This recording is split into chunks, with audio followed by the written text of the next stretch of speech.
Let's go ahead and get started. And actually, as we get started, I just want to quickly let you know that the town hall today is live captioned, and you can enable the captions. You'll need to do this on your own Zoom window, and then you can adjust the size of the text and the appearance of the words. Also, we do have American Sign Language interpreters with us today. Thanks to them for joining us. And to view the sign language interpreters, you can pin them on your Zoom screen as well. So with that, let's get started here. Hello and welcome to today's CSU COVID Recovery Town Hall. After the town halls that we had a few weeks ago, today we want to provide some updates and make sure that we're giving you all the latest information since the pandemic is such a dynamic situation. So thank you very much for being here, and thank you for your interest. I'm Mike Hooker. I'm the Director of Media Relations and Denver Outreach in University Communications. I'll be your moderator for today. And our panel includes these folks: Joyce McConnell, the president of CSU; Mary Pedersen, provost and executive vice president; Mark Barker is assistant vice president for safety and risk services and a co-chair of the Pandemic Preparedness Team; and Lori Lynn, who's executive director of the CSU Health Network and co-chair of the Pandemic Preparedness Team. And today we're going to talk about COVID testing, COVID variants, the latest information that we have about vaccines, updates to the spring semester schedule, including commencement information, some information about the restriction on holding campus events, and finally, we'll also talk a bit about the schedule for next fall. So I'd like to give a big thank you to our community. People have been submitting questions to us through that link that was provided in the source story that was announcing today's town hall. You can keep submitting questions right now and during this event by clicking on Q&A on the Zoom toolbar, and then submit your questions there. And when you put in your question, if you're comfortable, please include your name and your email address so that then we can get an answer for you from the department that's best able to provide that, especially if we're not able to get to all the questions during this morning's town hall. And then one other note, behind the scenes, we have a whole team of people going over the questions and helping make sure that we are getting all the best information to you. So thank you so much to everyone behind the scenes for that. And again, depending on how time goes this morning, we may or may not be able to get to all of the questions, but please rest assured that team and all of us will be sure that you will get an answer back from someone, and it'll be directed to the proper unit or department to make sure that you get that. We do know that some of you also have questions about other issues as well. This typically happens on these town halls. And so for today, we are going to stick to those topics that I mentioned previously, but also please do know that questions on other topics, we will share those with the units and departments that can answer those as well. So one other note, during our presentation this morning, you may experience a slight delay in the transitions between these slides. That's very normal. It's part of the Prezi presentation that we're using for this. And with that, I'd like to turn it over now to President McConnell to get us started with a welcome and some information about testing. President McConnell. Thank you so much, Mike. I'm really delighted to be here with everyone. At least on my count with participants right now, we have 525 people who've joined us. And I want to thank each and every one of you for coming to the town hall today. I wish that I could see each one of you. I miss everyone on campus. I miss us all being together. And I'm just really, really happy to be with you this morning.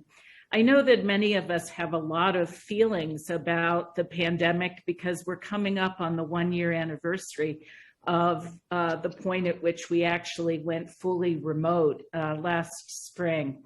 And I just want to thank everyone who's made it possible for us to be as successful as we've been in keeping transmission low, continuing to provide an excellent education, and continuing to be a community that supports one another.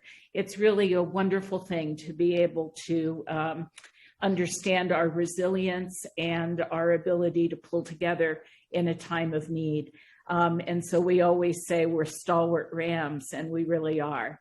So thank you to everyone who's here today. And please spread the word of my gratefulness to everyone when you're talking to them about this day in this town hall. So I'm going to provide you a testing overview, and I'm actually really happy to be doing this because one of the things we know about the pandemic and about testing, and you'll hear much as we go on through today, one of the things that we know about the pandemic is that it means that we always have to be agile and nimble because things are changing. And so we continued to build capacity to screen and test for COVID-19. We continue to respond to COVID-19 reporter submissions. We trace all contacts, we quarantine, and we isolate. Our biggest area of expansion this semester has been in our saliva screening capacity. We now have the ability to routinely screen all students, faculty, and staff on campus on a weekly basis. This is part of the COVID-19 mandatory screening.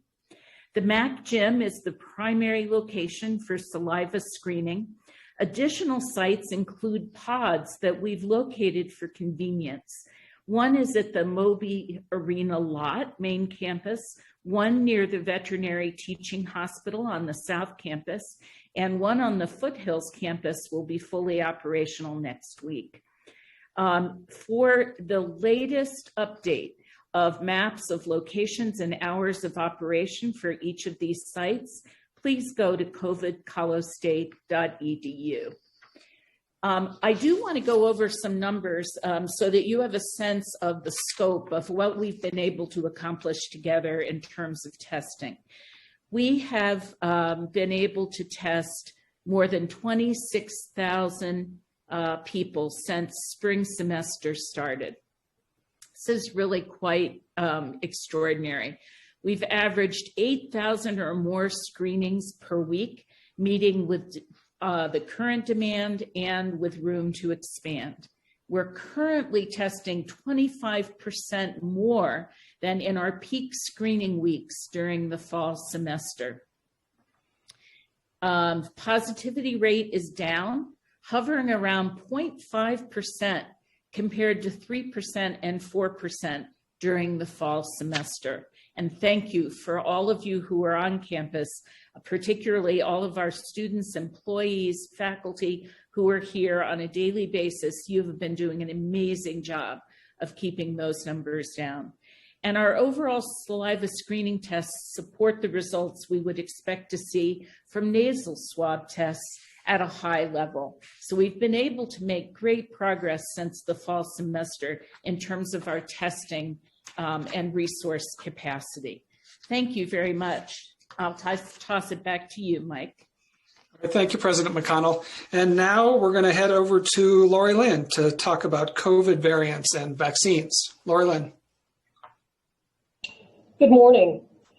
I'll take this opportunity to talk both about the COVID variants, what we know, what we don't know, and then move into the updates around vaccine.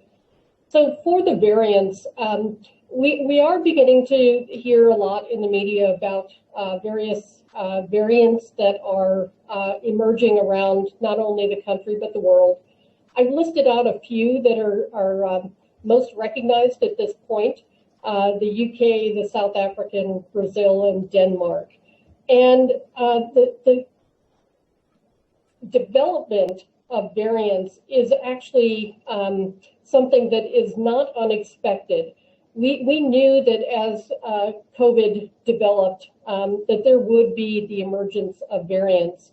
And some of these are of more concern than others, but with the variant, the typical things that we're going to be looking at and most concerned about are, do they cause increased transmissibility? And a few of the variants are known or have early indications that they may be more transmissible. We also want to look at things like disease severity. So does a variant emerge and cause disease in a different way, whether it causes more severe illness or higher levels of death? And then also the big question about vaccine effectiveness. Are the current vaccines effective against the different variants? And at this point, much of the science is still emerging. we really don't know or have definitive guidance around some of the different variants as to whether or not they clearly are more transmissible. Some of them appear to be. We also don't know for sure what the disease severity looks like for some of these. But in the initial scientific work, it does appear that in most cases, the vaccines continue to be effective for these variants. Next slide, please. So what you should know about variants locally here, not only the CDC, but the state and Larimer County are monitoring for the variant, as well as some work being done on campus to identify potential variants within the wastewater. What's really important to know, though, is how we manage potential variants as they're identified. And really, you should feel comfortable that, for the most part, our management of cases that are related to a variant does not change significantly. The one big factor that does change is quarantine periods. So if someone is identified with having a COVID case that's related to a variant, the quarantine period is extended to the full 14 days instead of the now shorter 10-day quarantine period for the COVID virus in general. Our methods to manage this include robust contact tracing. So early identification of cases and then quickly identifying those close contacts and getting people into isolation and quarantine to contain it is essential. We have the option of enhanced testing and surveillance. So as you know, we've greatly increased our capacity to be able to do COVID surveillance testing on campus.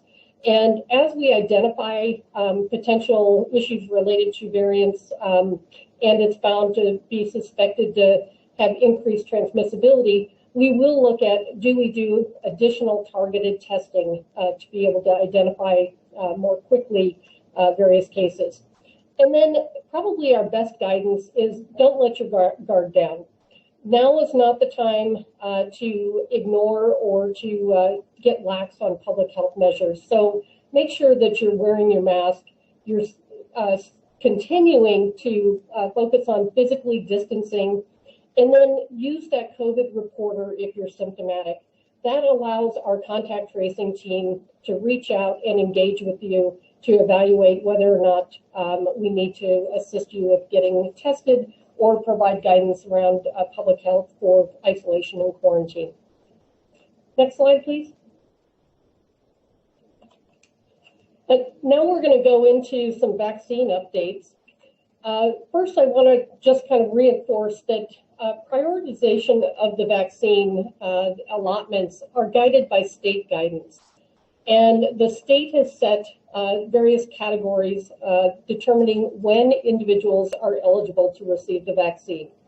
And both CSU and Larimer County are required to follow the state guidance on how we identify staff for eligibility and then how we help to facilitate getting those individuals in for a vaccine.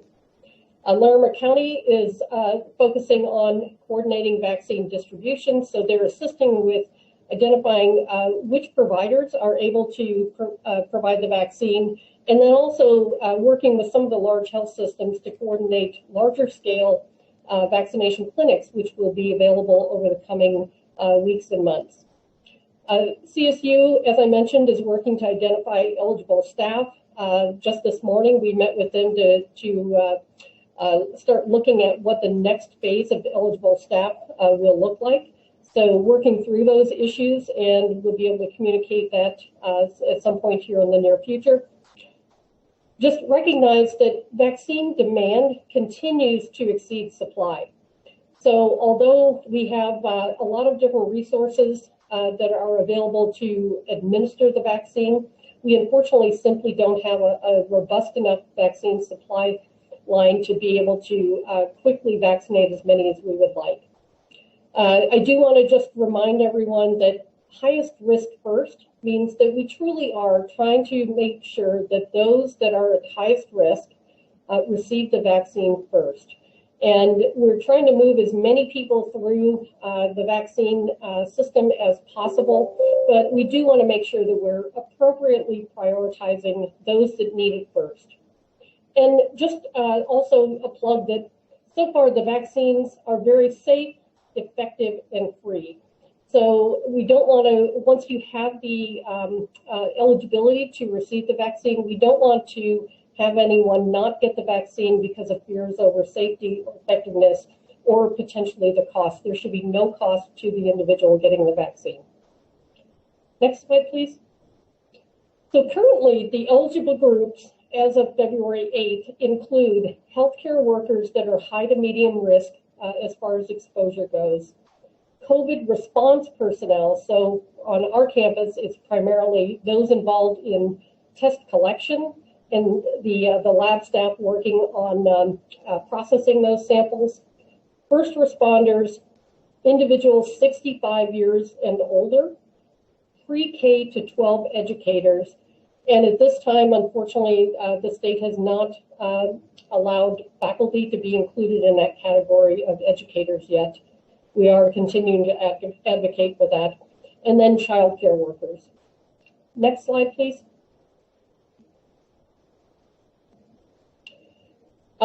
Future eligible groups. So this is the timeline that's currently in place.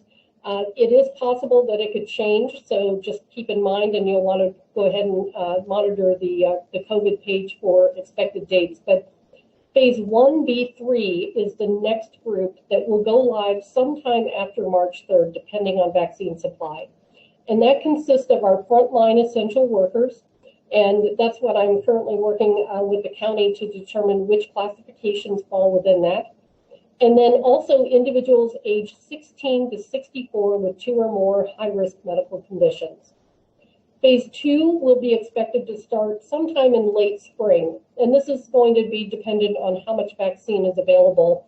Hopefully that will happen sooner than later, but sometime mid to late spring will be individuals 60 to 64 years old with 1 high-risk medical condition.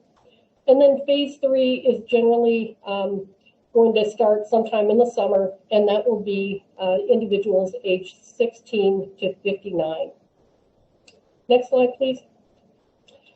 Vaccine distribution locations. So vaccine, the CSU Health Network has applied and been approved as a provider of the vaccine. However, we have not yet received any vaccine, and much of it is just simply supply and demand.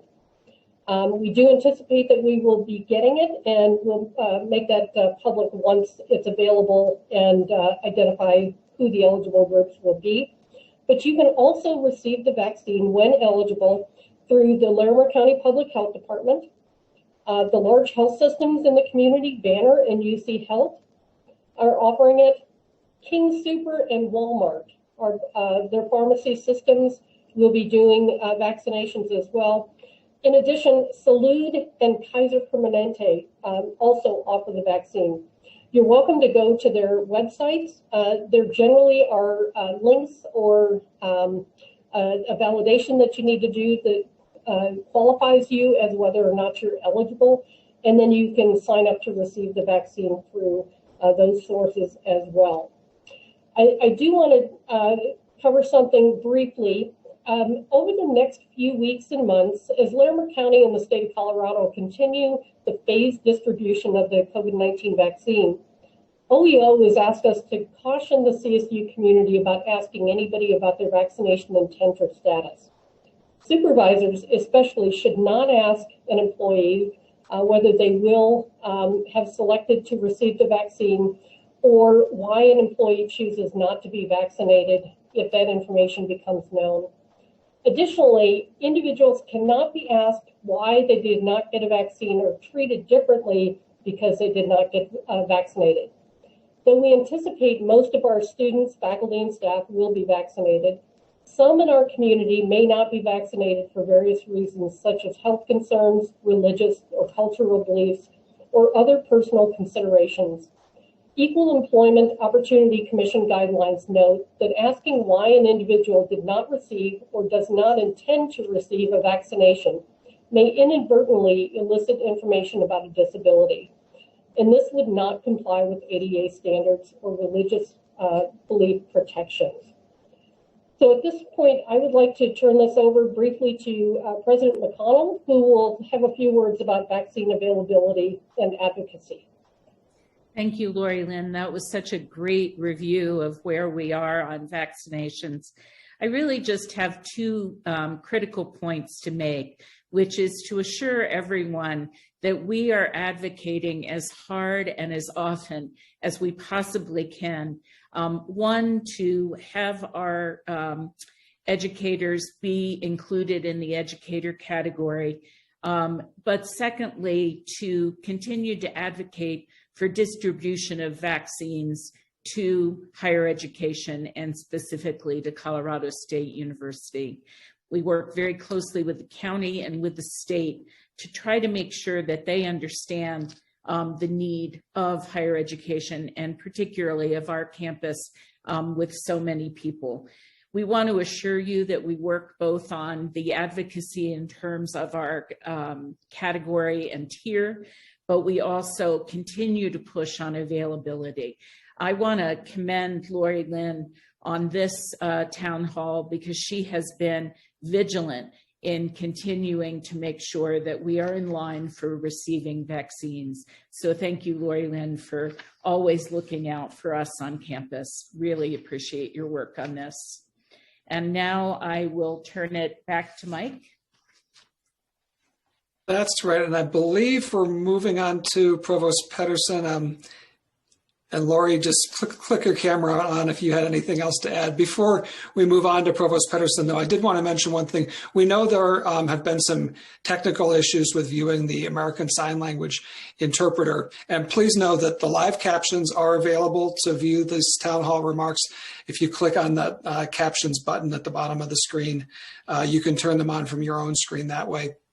And of course, this is all being recorded and the recording will be posted with the captions as well. But I just wanted to acknowledge that so people can just know that that's what's going on. So with that, let's move on to Provost Pedersen. Mary, you have an update on the schedule for this semester, right?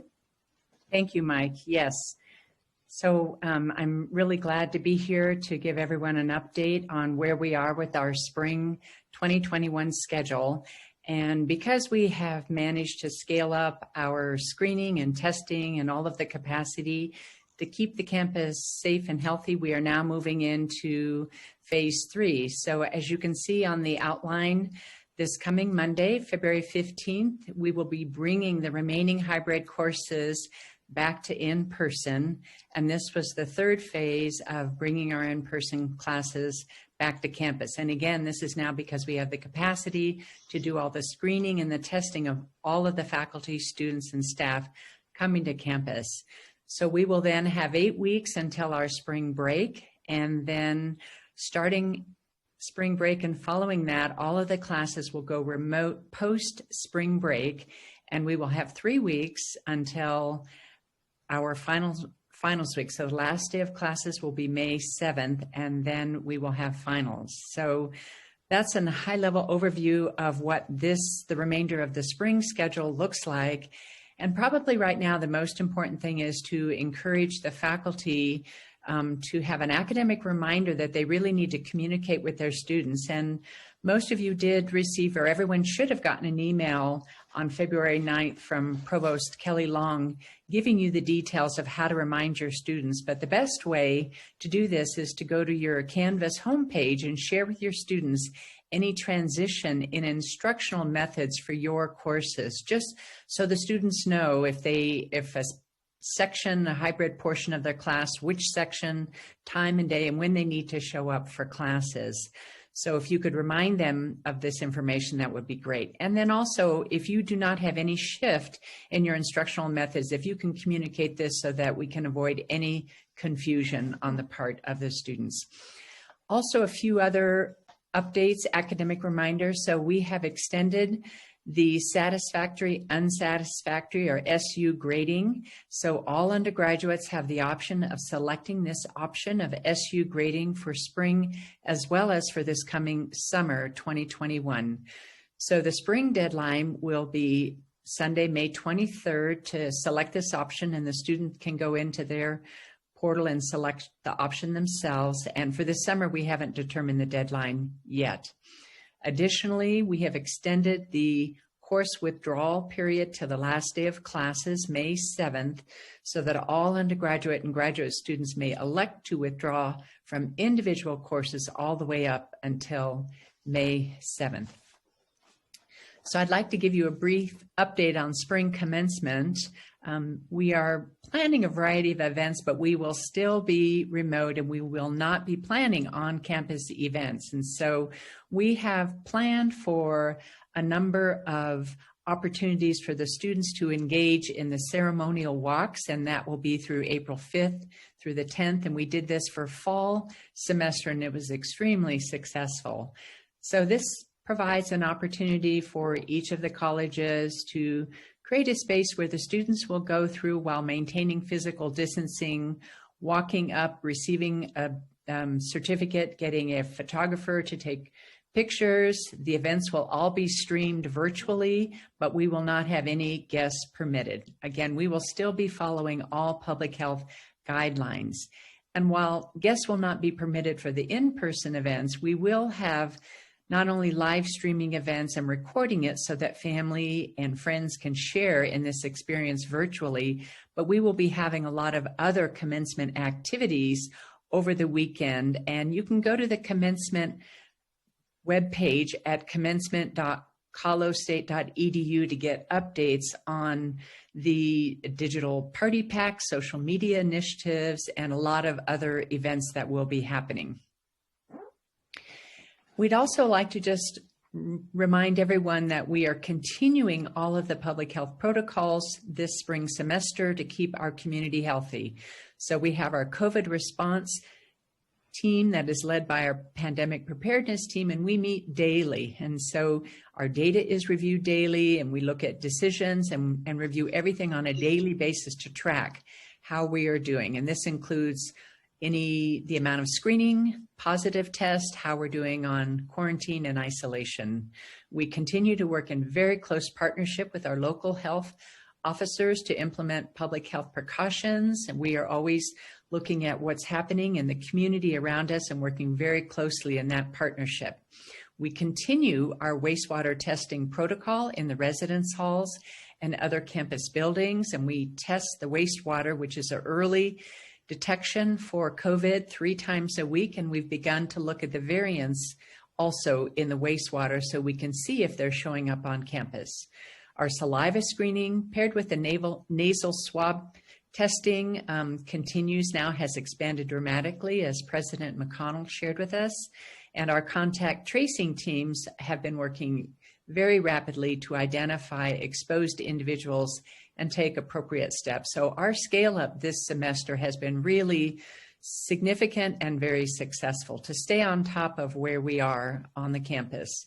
We have infectious disease research experts monitoring the pandemic, including the new variants, providing us guidance and updates on a daily basis. And so as the COVID vaccine distribution continues, we will work with our local and national health officials to adjust our public health protocols appropriately per best practices. And again, we are putting the safety and health of all of our students, faculty, and staff at the top priority of our goals.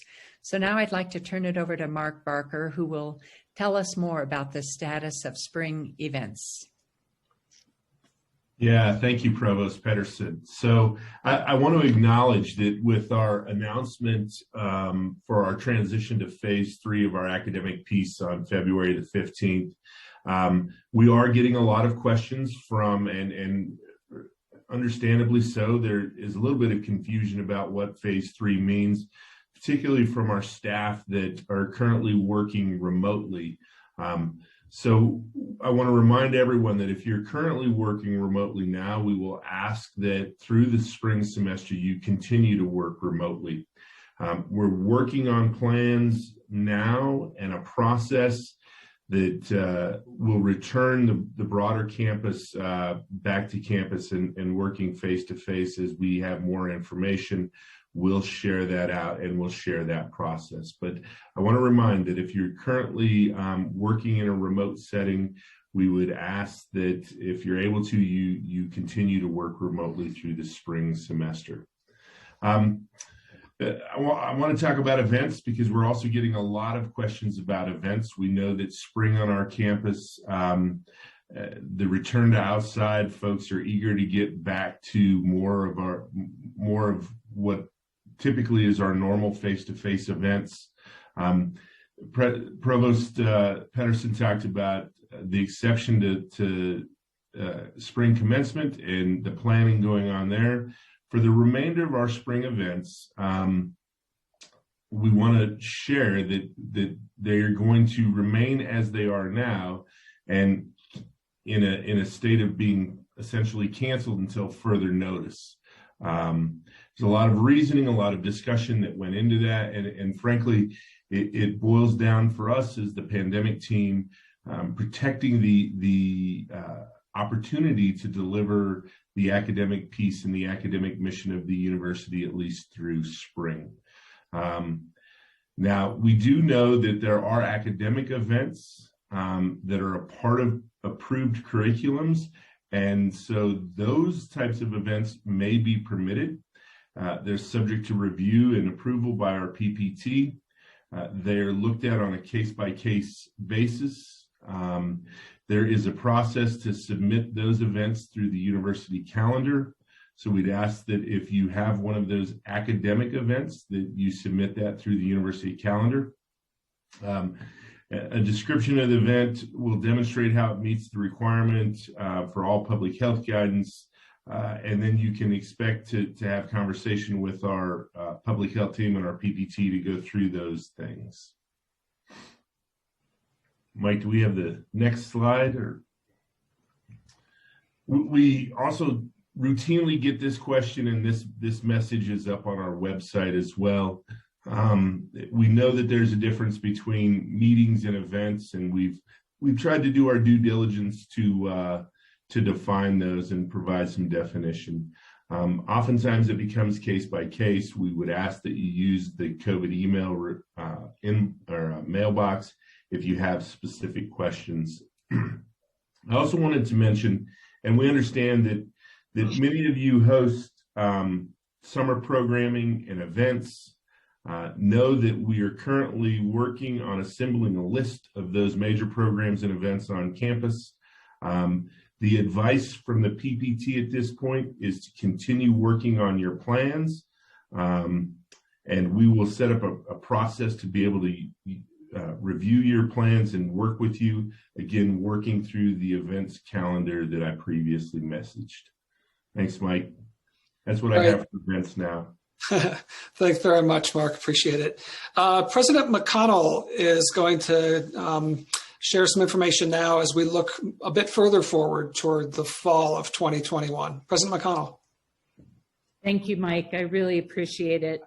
I know all of us are looking forward to fall 2021. So I think that we're just going to be so happy to see one another back on campus. I keep joking and saying I'm going to give the biggest party ever on the Oval, and everyone's invited. But I think it will be such a sense of celebration. So we're inviting our new and returning students to join us on our campus for a rigorous, rewarding, in-person academic experience. We'll offer the exceptional and excellent academic experience that you've come to expect from CSU. We'll continue working to maintain a safe public environment. We remain open to the idea that the pandemic sometimes presents us with challenges and changes, and we have to be adaptive. We will assure that CSU remains a certainty, offering a stalwart, sustaining community to all our students, faculty, and staff. For new students, you'll be engaging in many small-sized seminars and community building activities in residence halls. For returning students, you'll have many in-person learning experiences, labs, studio classes, senior seminars, and experiential learning opportunities. And there will be multiple learning options. One thing we've learned from the pandemic is that people like some flexibility and choice in how they pursue their education, what modes that they learn best in. So we'll be offering flexibility to take some courses as hybrid or online, taught by faculty who have access to all of the new classroom technologies and training in using those remote teaching strategies. All students can feel confident coming to a CSU campus. Classrooms are arranged to meet physical distancing guidelines. We still will have hygienic supply stations, posted public health protocols, and of course, our wonderful RAMs take care of RAMs messaging, which has made such a critical difference for us during the pandemic. We're very committed to keeping our university community healthy and well. Fall 2020, we were successful with about 2/3 of our courses, including an in-person component, one of the highest in the United States. Spring 2021, we're on track for the same success with about the same percentage of in-person experiences. And for fall 2021, we're planning to offer even higher percentages of in-person learning. And of course, as I said, also recognizing that some people like the flexibility of hybrid or online courses. So there will be more detailed information about fall 2021 in the semester. It will be coming, so look out for it. We're really, really excited to welcome everyone for fall 2021. All right, thank you, President McConnell. And we are going to move into the Q&A section of today's town hall. We are getting a lot of great questions coming in, and it's clear looking at the time that we won't be able to get to all of the questions. Hopefully these presentations answered a lot of those questions, but please do include your contact information in your questions so that we can make sure to get back with you. We will be doing that with all the questions after the town hall. So with that, the first question, Mark Barker, I think this one's best for you. We have a question about monitoring. Is wastewater testing still happening, and how does this work?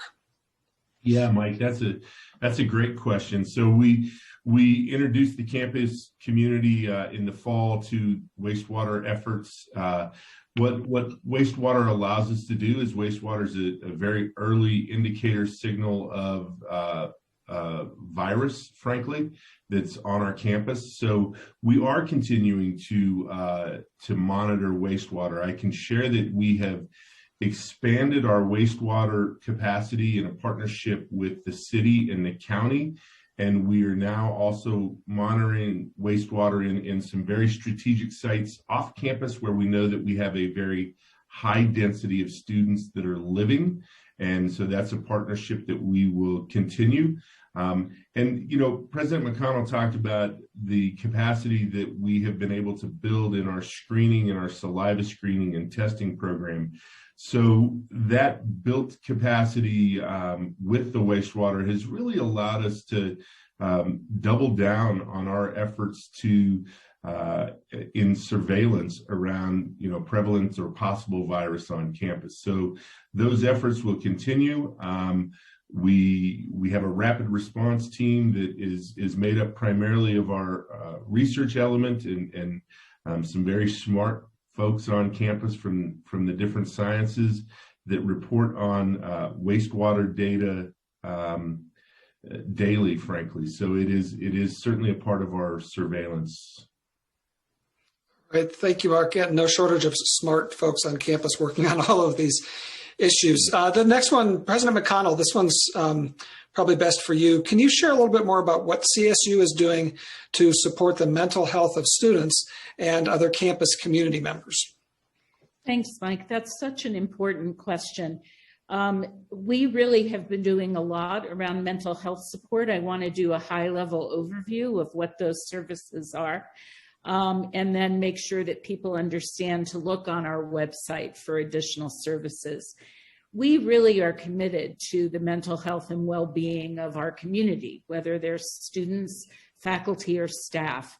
We know this has been a hard year We know that people have faced enormous challenges, both individually and in their families and communities. So we want to make sure that you feel that you're being cared for. There are services available via phone and secure video conferencing. I know that's very important for those of you who are doing everything remotely. There are individual and group skill building workshops, group sessions where people can talk about the kind of perhaps grief or depression or anxiety that they're experiencing, substance abuse programs, and educational presentations on many different issues. Online tools and programs are available 24/7 for students, faculty, and staff through you at CSU or Silver Health online modules. And we always want to encourage that if you know that someone is having difficulty, please let someone know, just so that we can be there for them. I also want to talk for a moment about the kind of support services that are available for our faculty and staff, and make sure that you understand that there is the Employee Assistance Program and other ways for you to receive support for your mental health, emotional needs. And we want you to stay well. We understand how important this is, both to you, to your families, and it's very important to our communities. So thank you very, very much. All right, thank you, President McConnell. Provost Pedersen, if you could jump in on this one. Question is, why go to remote after spring break when you're in person before spring break? Thank you, Mike.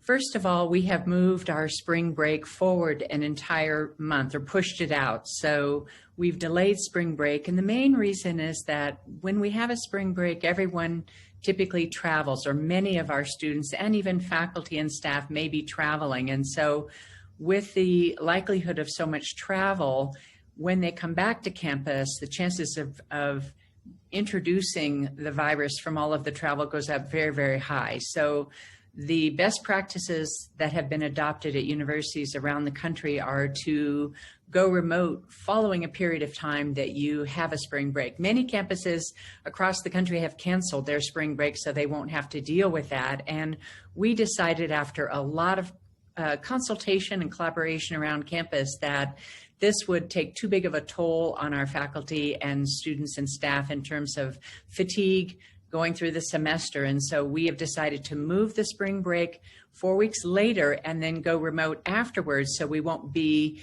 increasing the risk of bringing the high levels of the virus back into our community. Got it. Thank you, Provost Pedersen. Appreciate that. The next question, Co-Chair Lori Lynn, this one's probably good for you. What does a high-risk priority individual mean? What does that phrase mean, high-risk priority individual? Thanks, Mike. So I think that could take a couple of different forms.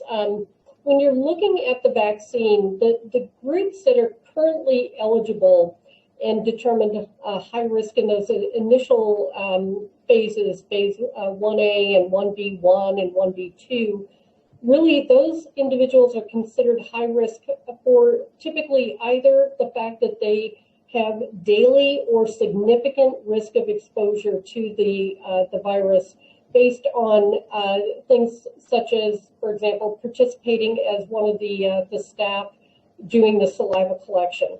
They have a much higher risk of exposure to the virus in that setting because they're working long periods of time directly with individuals that potentially have the virus and are seeing sometimes thousands of individuals a day. The other category that typically would qualify somebody as high risk would be based on perhaps their medical history. So, for example, the next phase that we're going to get ready to move into is going to be the phase where individuals that have 2 or more significant health conditions will be eligible. And we're looking for individuals that have conditions that may have significant risk should they come down with COVID. things such as a history of cancer or diabetes, significant cardiac issues, etc. So a lot of it is based on what we think the potential for a increased morbidity or mortality related to health conditions should they develop it. And that also includes our groups 65 and older, where we know that individuals in higher age groups in some cases have a poorer outcome for the virus. So that's how the groups are determined. And I just want to reiterate, though, that the classification of somebody as high risk is not an independent decision for CSU. We work closely with the state and the county on following the state guidance on how those individuals are classified and how we determine eligibility. And, we, as the university, we're doing our best to try to identify groups that we know potentially would fall in those buckets and offer the vaccine where we can. But we don't currently actually provide the vaccine on campus. We're helping to direct individuals to resources.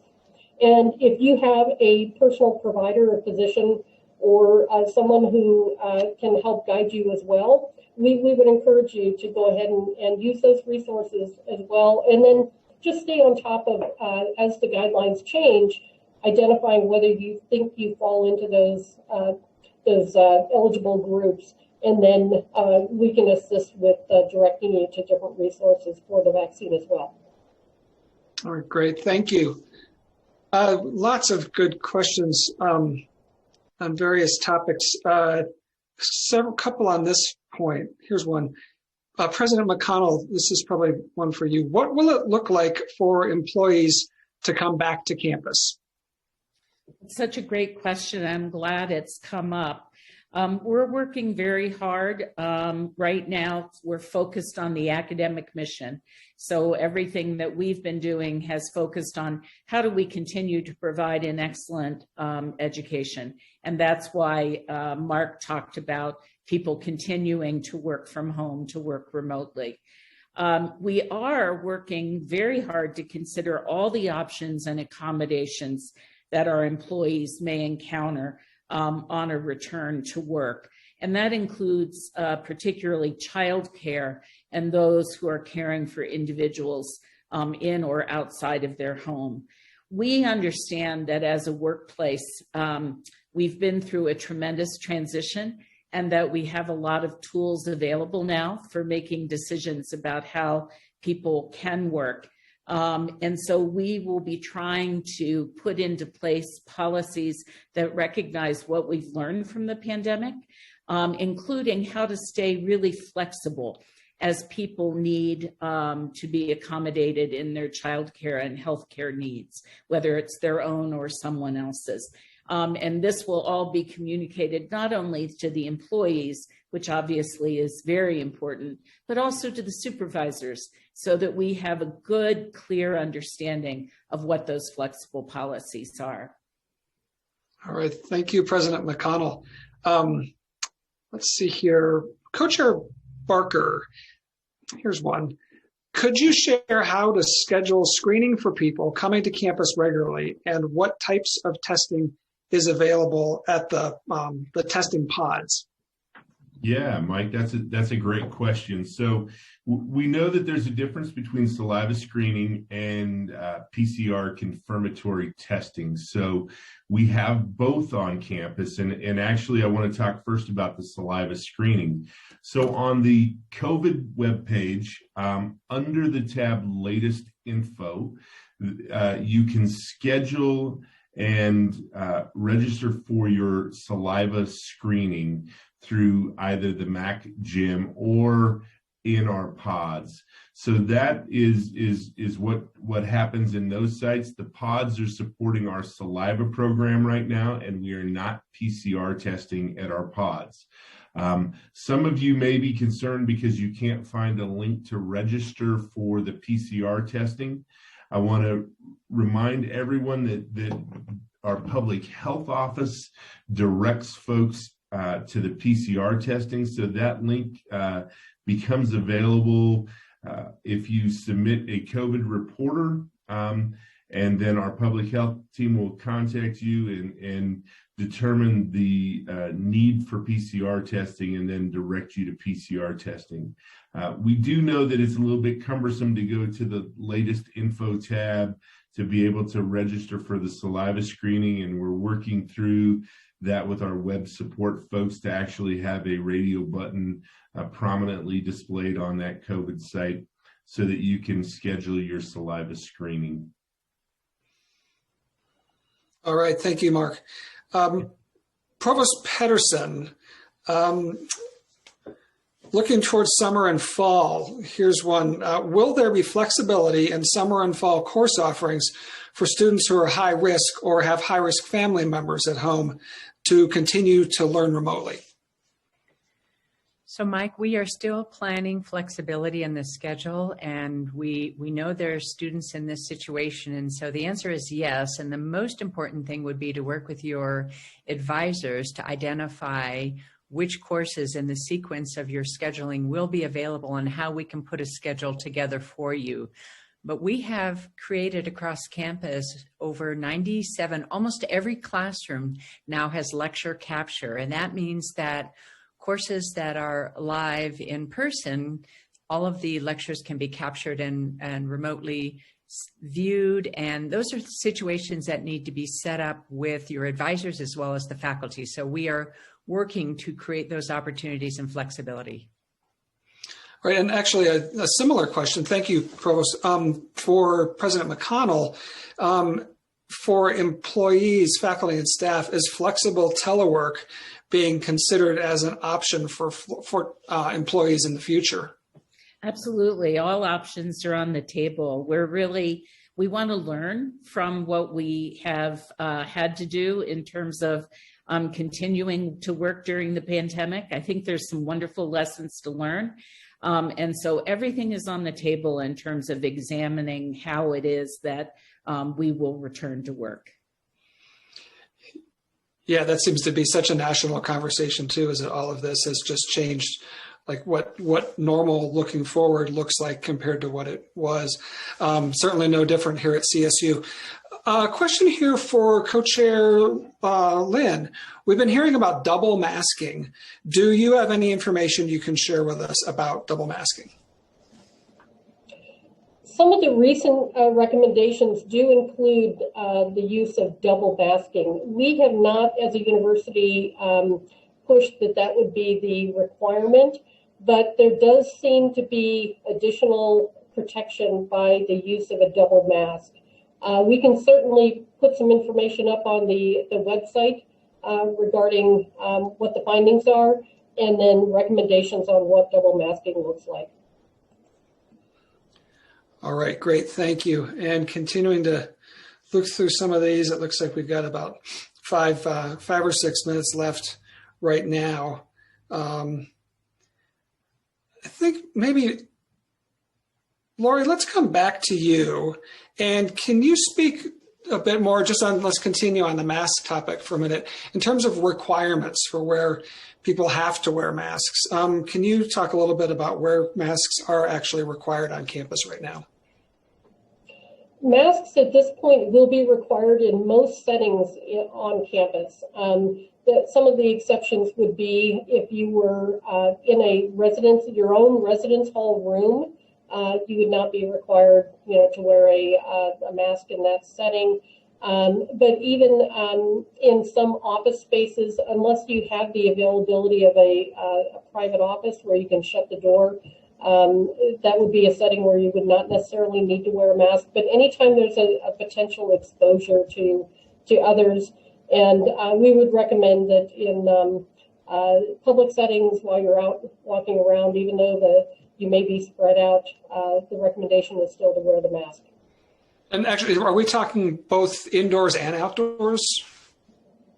In almost all settings, if you're going to be exposing yourself to others, you would want to be wearing a mask. I have noticed. Okay. Yeah. Yeah, that's really good to know. I've noticed a lot of people, I've been doing this myself, is just when I'm on campus, I wear the mask. I do around town also, but it's definitely on campus everywhere for me. And I've seen a lot of people doing that too. That's good to know. Thank you on that. President McConnell, question here in terms of local collaborations, so many partners in the community working on these issues. So question is, who do you collaborate with locally? Oh, that's such a great question. Well, I've worked very, very closely with the Larimer County Public Health, their epidemiologist, their officer, their medical expert. In fact, our pandemic team is in touch with them every day, and they've been great partners for us. We also work with the city very, very closely, the city manager, the mayor, the council. There's a group called University that has connections to many of the nonprofits, as well as business organizations. We work very closely with them. I know that we have a lot of connections and partnerships with people in the community. So for example, in all of our food insecurity work, we work with the Larimer County Food Bank.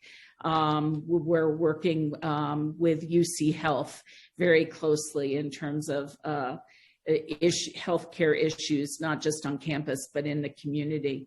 And then we've been partnering with the city and with nonprofits to make sure that those people who are being underserved during the COVID crisis, whether it's in housing needs, food needs, health needs, education needs, or now vaccine needs. We've been working with nonprofits, and we have some of our students are actually doing internships and volunteering for these various organizations. So we've really, really tried to partner in the community. I probably haven't even listed as many. I know that we also have many statewide, but it's been really an amazing response from our community to partner with other organizations throughout the city to make sure that those people in our community who need us continue to be served. Thank you, President McConnell. We're getting close to the end of our time. I think we have time for one more. Let's see, Provost Pedersen. Where will we be able to see more information about fall semester? I know people are already starting to think about how this is going to look as the next several months go on. Thank you, Mike. We are working very closely with all the deans and department heads to start continuing to build the fall schedule. So fall actually started in December, and we have created a schedule right now of a large number of in-person courses. And what we are doing is we are evaluating to make sure that we have opportunities for every student at the incoming first year, second year, third, and then graduating seniors. So next week we have quite a few meetings to look at how to continue to build onto the schedule. We are trying to maintain physical distancing while still having a lot of flexibility. So this means expanding some of our courses. We're building on first year seminars in the 4 to 8 p.m. time slot. That's where we have space on campus. So a space is one of our big limitations, and we're working to effectively both look at the student schedule as well as our campus space. So I would say over the next 2 weeks, we are really working aggressively to get plans in place, and we will be getting information out as soon as we get more firm plans in place. Thank you, Provost Pedersen, and thanks to everyone on the panel, and especially thanks to everyone in the community for really so actively participating and sharing your questions and being interested as we all move forward together on this. Again, thanks to our panelists and also the team of folks working behind the scenes with information on all of this right now during the town hall, and also moving forward to answer those questions that we weren't able to get to during the town hall. Quick reminder, the captioned version of today's town hall will be posted on the COVID site. So if you have any additional questions, you can contact the Office of the President. Here's that email address. It is presoffice, PRESOFC, @coloradostate.edu. And with that, I'd like to turn it back over to President McConnell for some final remarks and to close us out. Thank you very much, Mike. It's always a pleasure to do these town halls, and I'm so appreciative of all of our support that we receive technically in the background, but also from our panelists. Mike, you do a wonderful job as moderator, so thank you very much for doing that. I look forward to talking to all of you who participated in today's town hall. I know we'll have more information forthcoming. We'll be able to meet again. And I hope that we're able to move forward smoothly throughout the semester and with great plans for the fall. So I want to thank each and every one of you for all that you've done. Thank you for being stalwart, for hanging in there. We have a great community, and it'll be a wonderful time of celebration to be back together. Thank you.